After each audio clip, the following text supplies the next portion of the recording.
Our overarching vision. What could that possibly mean? Well, each one of us, you and I, have a vision or a goal for our lives and for the lives of those we love. We most often think or say for ourselves, I just want to be happy. Or if we are referring to a loved one, I just want them to be happy. And we do mean that. We mean that in our heart of hearts. I just want them to be happy. And this approach to life, this approach to a vision, saves us from falling into judgment, or especially the need to control or think we can control the happenings in someone else's life. If we truly love someone, we simply want them to be happy. Happy with whatever they're doing, whomever they are loving, however they are living. It is a selfless goal. It is benevolent. It is meant to empower others, empower ourselves. I just want you to be happy. I just want to be happy. And if we are fortunate, we have heard that affirmation meant to be supportive and freeing since we were children. My father carried that kind of energy.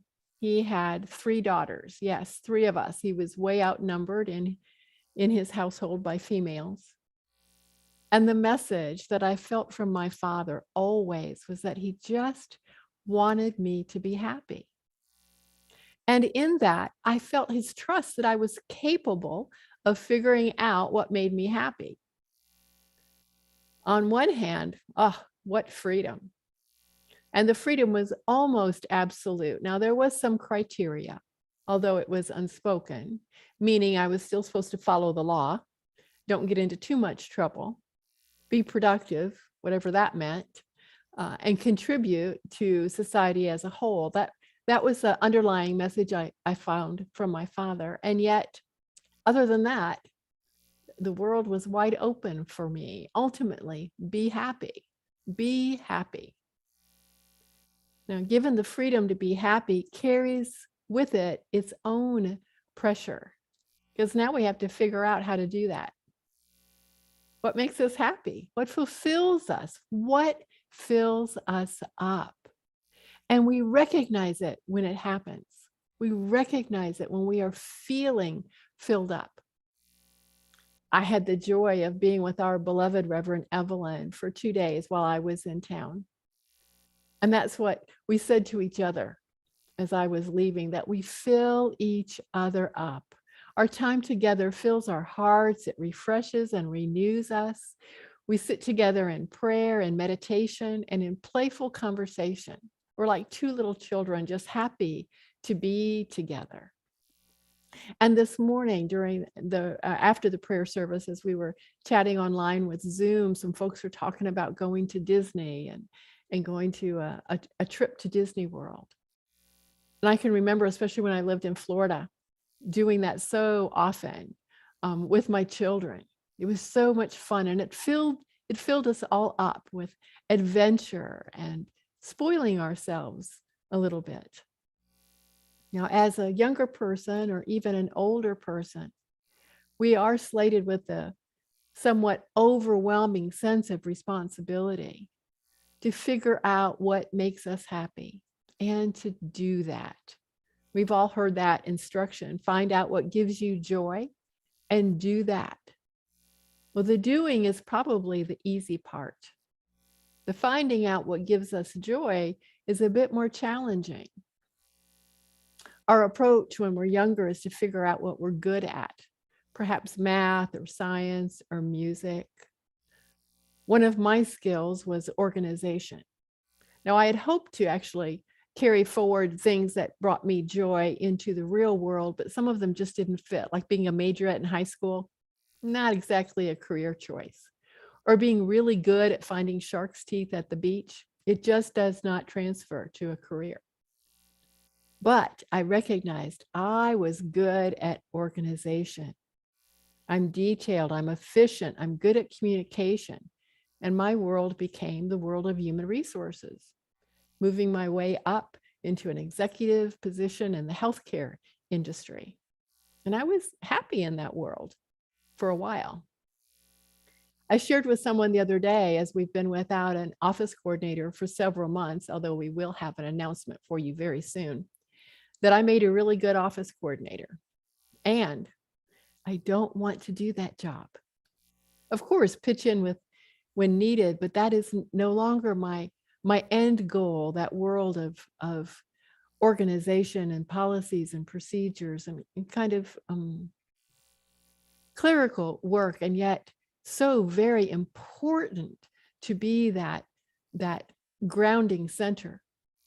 I became aware about 15 years ago that I was to become a unity minister, a spiritual leader. And I know I've shared with you before that message did not come with angels appearing or music. There were no harps.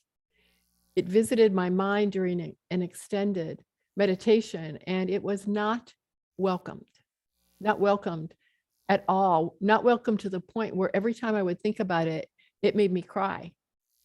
I became angry because I loved my life at that time. I had a good job. I was making good money. I was providing for my children. They were all doing well. I loved my home church. I was kind of the right-hand person to the minister. I was the primary platform assistant on Sundays, and I led meditations, coordinated the prayer chaplain program. I loved my life. I did. If someone asked me if I was happy, I would have answered, yes, absolutely. But apparently being happy was not the end goal. What? Isn't that what I've just been talking about? Be happy, that needs to be our focus in life.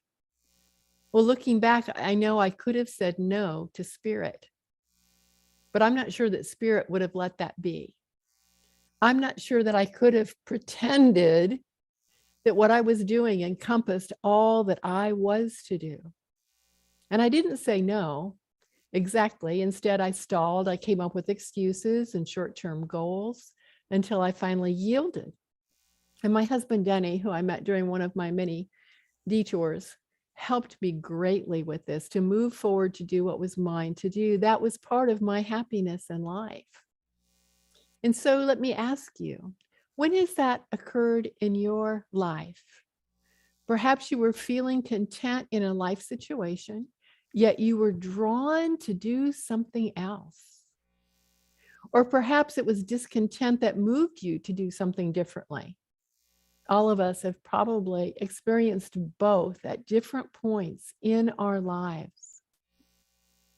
But what happens in our lives when we feel that nudge and we shake it off? We feel it again and we ignore it again. Spirit is like that, isn't it? It may come to the point where you have to do something about it. You yield or you compromise.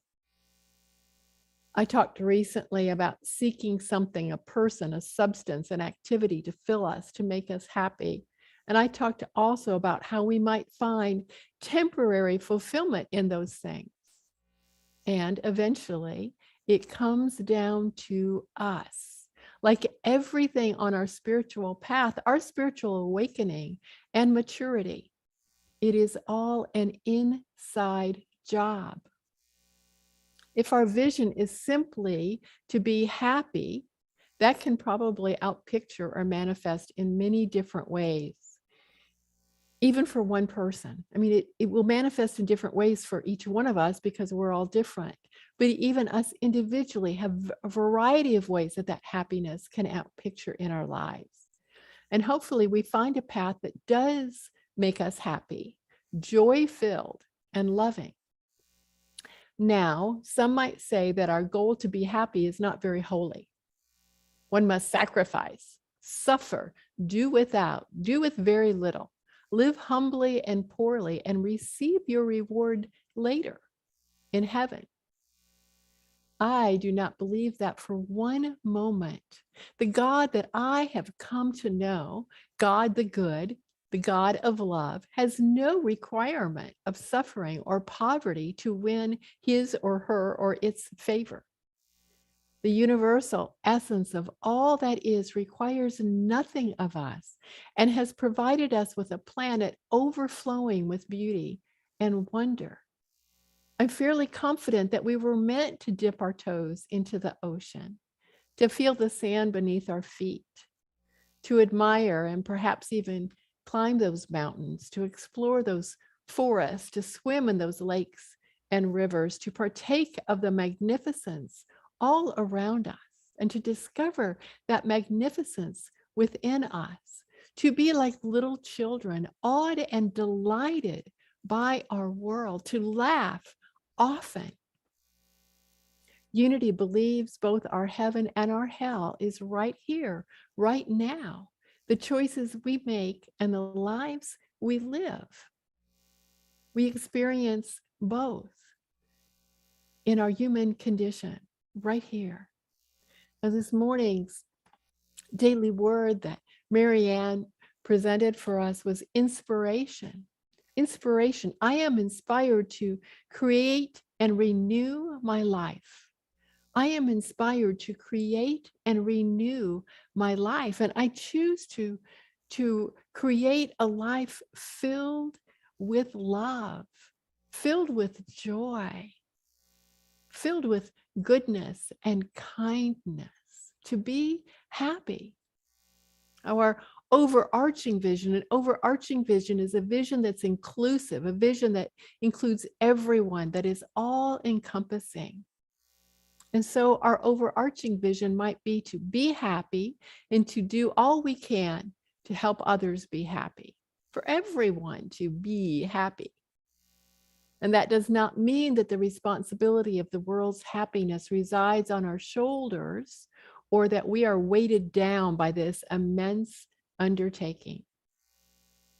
Rather, as we live our lives in peace-filled, loving satisfaction, our happiness spreads forth to others. We look for ways to make the path easier, to ease the way without attachment to how our invitations might be accepted or not. We talked about that last week, how we are not defined by the acceptance or rejection of our love. We are simply here to love. Well, our joy, our happiness may be temporarily dampened when not readily accepted or even diminished. Yet we are not here to be diminished. We do not hide our light under a basket, but we place it where it can be seen. We are told this in all the synoptic gospels in Matthew, Mark, and Luke. You are the light of the world. A city set on a hill cannot be hidden, nor do people light a lamp and put it under a basket, but on a stand, so that everyone who enters can see the light, can receive the light. Marianne Williamson reminds us, our deepest fear is not that we are inadequate. Our deepest fear is that we are powerful beyond measure. It is our light, not our darkness, that most frightens us. We ask ourselves, who am I to be brilliant, gorgeous, talented, fabulous? Actually, who are you not to be? You are a child of God. Your playing small does not serve the world. There is nothing enlightened about shrinking so that other people won't feel insecure around you. We are all meant to shine as children do. We were born to make manifest the glory of God that is within us. It's not just in some of us, it's in everyone. And as we let our own light shine, we unconsciously give other people permission to do the same. As we are liberated from our own fear, our presence automatically liberates others. Thank you, Marianne, for those words.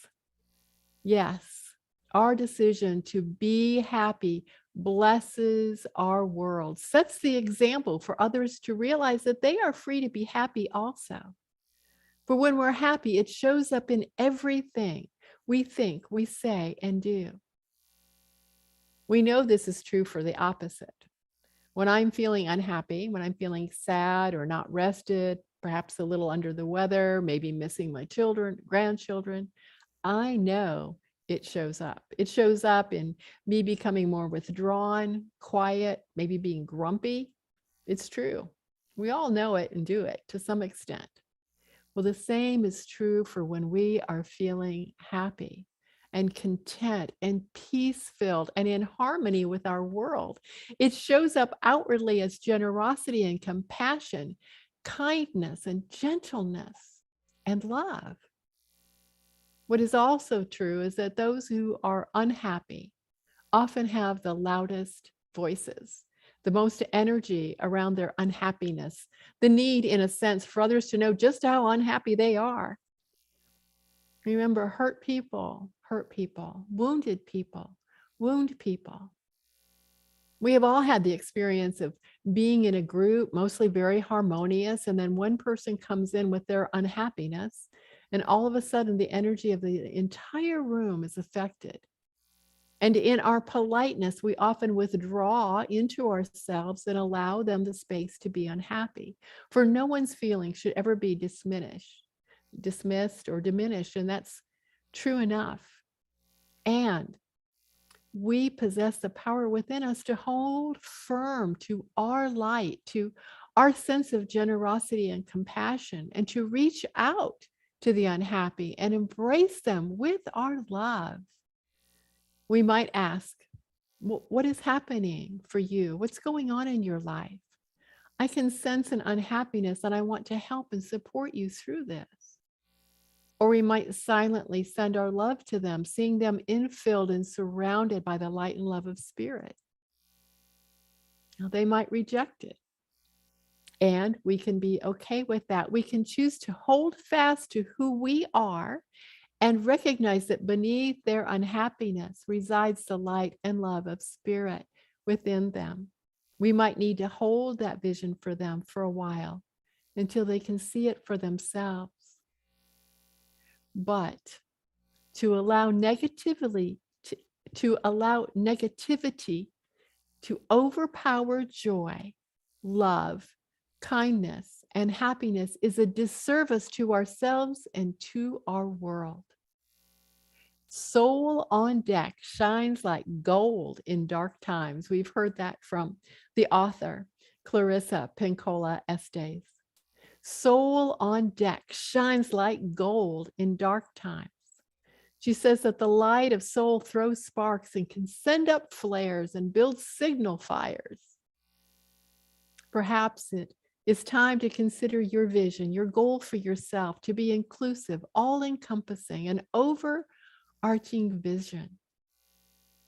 What can I do today to be more happy? What would make me happy this day? What can I do today to make another's day more happy? This intention is incredibly powerful. It's personal, and it has profound positive influence in our world. Unity of the Keys has a beautiful vision that is truly an overarching one. We see humanity, that means everyone, awake to its divinity, fully experiencing love, peace, and abundance. In other words, a world that works for all. You are each part of that vision. We can each allow ourselves to be caught up in the positive, life-affirming, love-affirming vision of our world. We had a great event this past week, the Valentine's Day, the Night of Love with Tim Smith and Friends concert. I counted almost 60 people, including the performers in the sanctuary and out in our garden. What a blessing for everyone who attended and for our neighbors who could hear the wonderful music in the garden. I hope they felt loved. I know I did. And the energy was high. There was laughter and dancing, and the blinds were open into the peace garden. The joy, the happiness was palpable. Our gathering like that, a gathering filled with love and appreciation, was a gift to Key West and beyond, to our world. We raised the energy, the vibration with our joy. It is a choice every day, truly, every moment, what vibration we are gifting to our world. We choose. We decide. Do this with me this week. Ask yourself the question every morning and do it for 7 days in a row. Maybe place it on a note card on your mirror in the bathroom or by the door where you exit on your way into the world. What would make me happy today? And what can I do today to make another's life more happy today? Play. Have fun with a question. And you will want to make it a practice for every day. I will be joining you in doing this and looking forward to hearing about your experiences. God bless you this day and every day. And so it is. And so it is, my friends.